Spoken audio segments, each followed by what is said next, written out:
can't see my face? Yeah, come, bring the camera up a little bit. Can you see me now? Yeah, bring the camera up a little bit. Little bit. Is that better? That is much better. Okay. Okay. Hello. Hold on, Will. I'm trying to hold it. Give me 1 sec. Huh. You know what?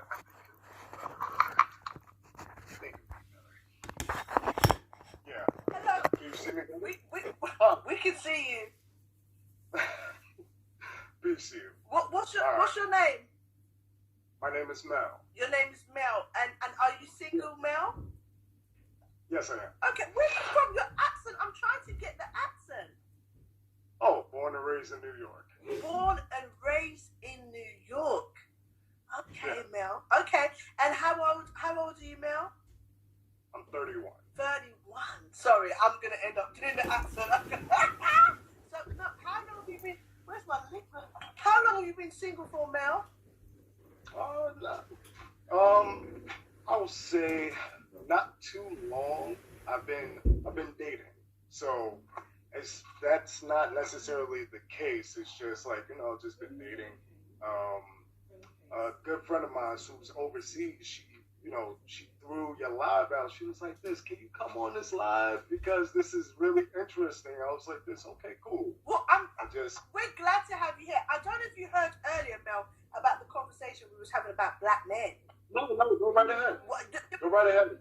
Please fill me in. A lady was talking earlier, and she was, of Caucasian background, and she was actually saying, like, it's sad that sometimes there is a portray and message that's sent out about black men not being as good black men. And this is a conversation I've been having a few times, and I was saying, I need some black men to come, because I know some amazing black men.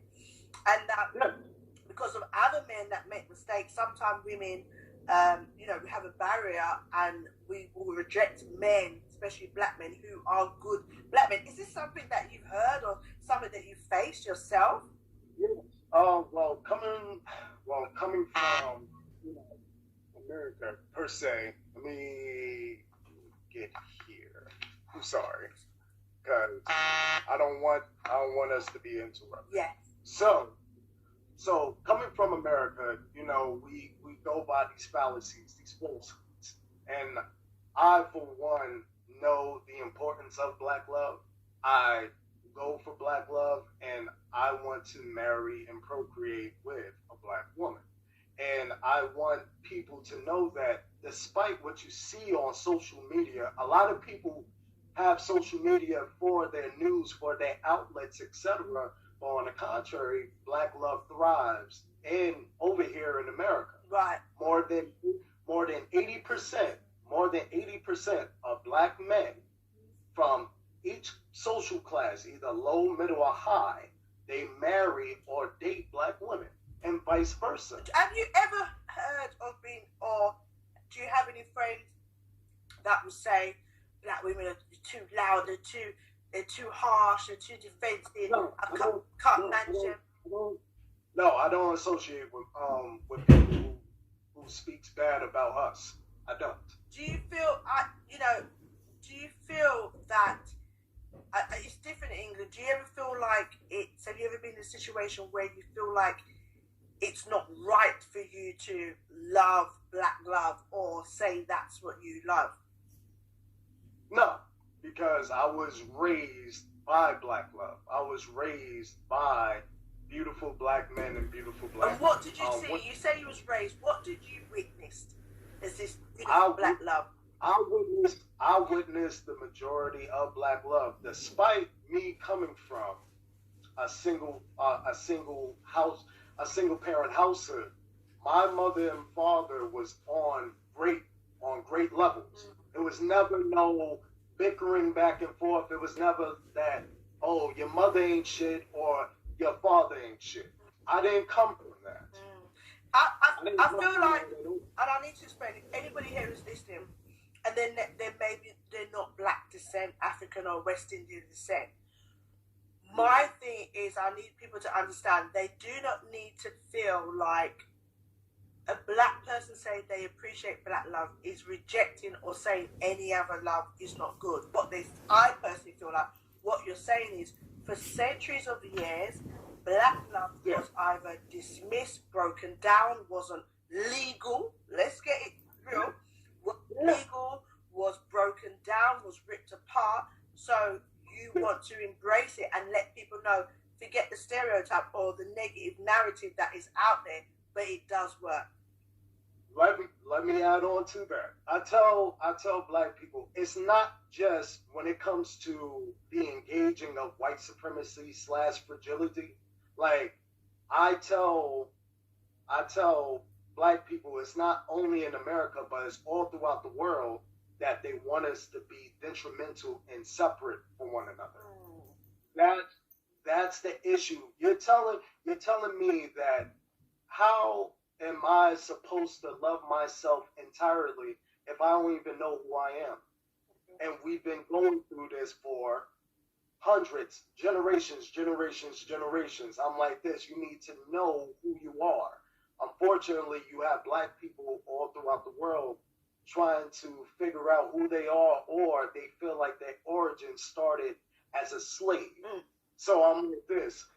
How are we going to get somewhere if you don't even know who you are? I just had someone say Coco, who is a white female, and she's a lovely young lady, and she said that, no, Judy, you don't have to explain to nobody why black love is beautiful. There is a deep-rooted reason why black love is beautiful and always will be. We respect it. And that's the thing. You know, I think people from other cultural backgrounds might feel like we've never had, they don't say white love is this, Greek love is this, Turkish love. But I think for a lot of black people, the reason why they have to say it is because there was, or let's be real, there was always made this feeling and narrative that it would never last. It's not something you will have. It's not you didn't. Or it was taboo. It was taboo due to the simple fact that if a lot of people read on how to compromise or colonize a nation, you break the bond. You kill off the men first. So you have the women and children and the elderly to be vulnerable. In order for you to have a great nation, you have to have the man, woman, and child together. So of course, when they want black people to be separate, black people to be docile, black people to be on their own wishes, and every other thing considerably oppressed, of course you're going to keep the black man and the black woman separate. And that's been happening for generations, with no period in history that black people as a whole healed mentally. This is all a psychological game right here. We were broken down mentally. The biggest thing between black men and black women, we don't know how to talk to each other no more. You know what? I will, if I could high five you. I think that, you know, from speaking to friends, I've got many friends of all cultural backgrounds, you know, and I feel that's a blessing. But I feel like as a woman of colour, a black woman, that some women that I'm speaking to, they feel like the same men that they would fight for, unfortunately, it's not the same men that would stand for them.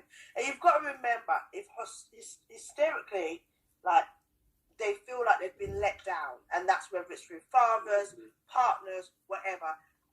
And you look at it from history-wise, when we was going through certain things, it was the black women that had to and was left to fend and fight and survive. So if you become this strong black woman that has been put out there, is seen as angry, that's seen as loud, when sometimes that is your only defense, what would you say to black women that feel like they have been rejected from black men? Well, from that, I can speak on the lack of the ignorance and the lack of content. Again, we have been stripped away from everything. So of course, we go by rubrics that don't even come from us. We go by Eurocentric masculinity and femininity.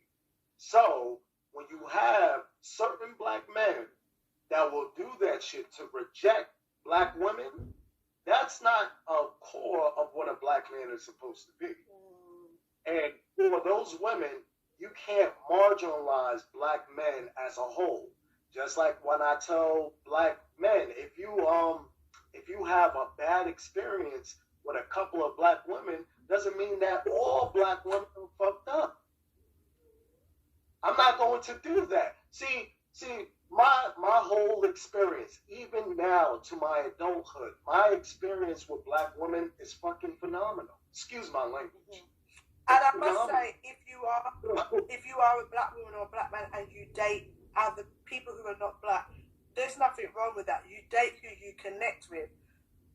You date who you connect with. But what you're saying is there seems to be a communication barrier between black men and yeah, because we have been taught legit. We have been taught to either fuck each other or bicker with each other. You know what? That's so deep because you're right. When you look at even certain music videos, the certain, like if you really look at some of the ways that black men are sexualized, like, oh my God, he's got a big. A lot of people don't like to talk about that. Black men have also been hypersexualized as well. And much so.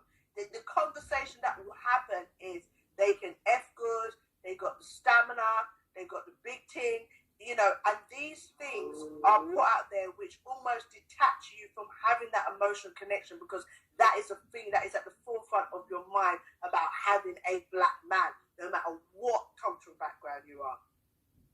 Exactly. And see that, there it is right there. And a lot of people don't like to talk about this. And see, I'm all for black love exclusively. I don't wish to control anybody to who they date and what they want to stand for. That's none of my concern. My concern is just to live through my examples. And when it comes to the majority of cases, when it comes to interracial relationships, it's nothing but fetishes. That's your own personal experience. Because I know people that are in interracial relationship, and I can't even say the word, and they are happy, they're contented, they've embraced each other's culture. What you're saying is some have to look at it and see whether it is come from a subliminal, a subconscious narrative from way back way that allows you to pick someone because of a fetish. Exactly. But you see it on a regular day basis, just like how you said. We as black men and black women, we are both hypersexualized.